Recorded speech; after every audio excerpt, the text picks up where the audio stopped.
Firm's short run factor demand. In the short run, the firm's capital is fixed at capital K bar, so the firm can increase its output only by using more labor. That is, the short run production function might be written as Q equals Q tilde of labor and capital K bar equals Q of labor to show that it is solely a function of labor. The firm chooses how many workers to hire to maximize its profit. The firm is a price taker in the labor market, so it can hire as many workers as it wants at the market wage W. Thus, the firm's short run cost is capital C equals wage multiplied by labor plus capital F, where capital F is the fixed cost. The firm's revenue function is capital R of Q of capital L, which is revenue as a function of quantity as a function of labor.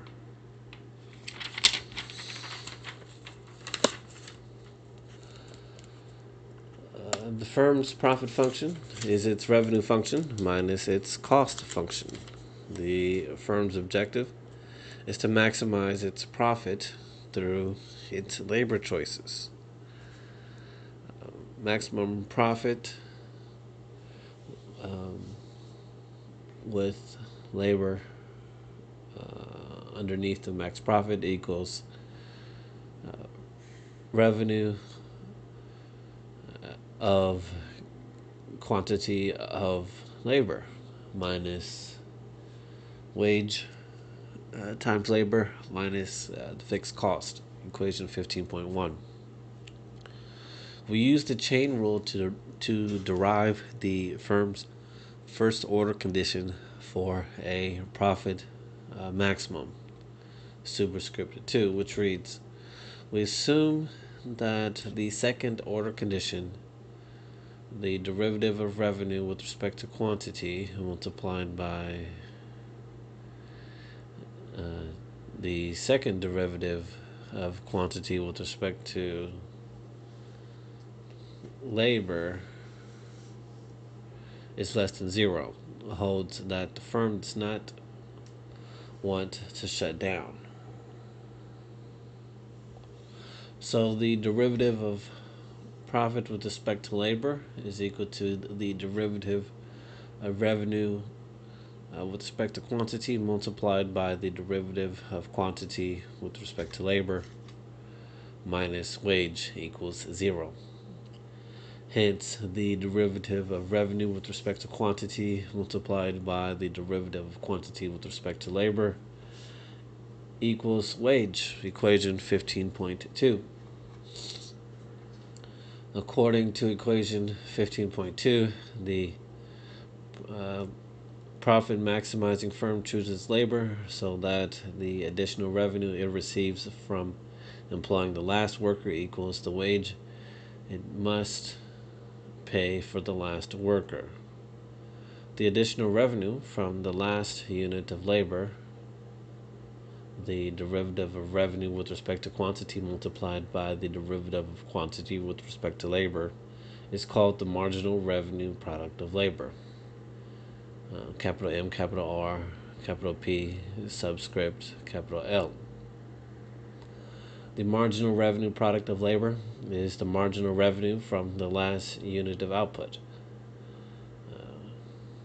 Marginal revenue is equal to the derivative of revenue with respect to quantity times the marginal product of labor, capital M, capital P, subscript capital L equals the derivative of quantity with respect to labor, which is the extra output produced by the last unit of labor, chapter 6.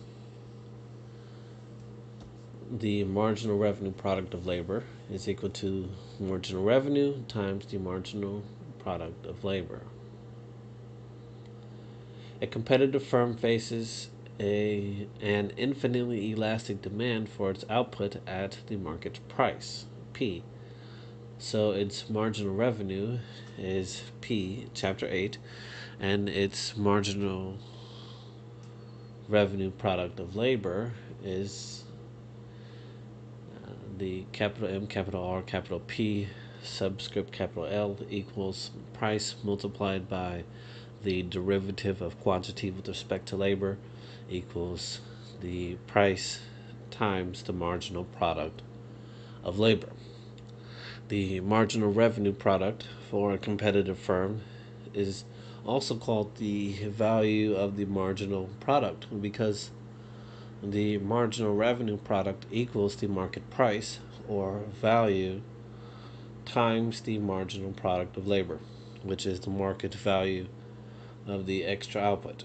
Thus, for a competitive firm, equation 15.2 is the marginal revenue product of labor equals price times marginal product of labor equals wage, 15.3.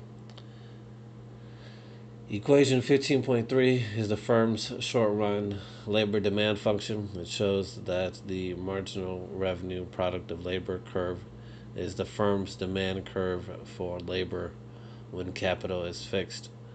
One interpretation of equation 15.3 is that the marginal revenue product of labor determines the maximum wage a firm is willing to pay to hire a given number of workers or vice versa. Dividing both sides of equation 15.3 by P, we find that the marginal product of labor depends on the ratio of the wage to the output price. The marginal product of labor equals the derivative of quantity as a function of labor with respect to labor equals wage over price. Because the marginal product of labor is a function of labor, this expression can be restated so that the quantity of labor demanded by a competitive firm is a function of the wage-price ratio. Labor equals labor of as a function of wage over price.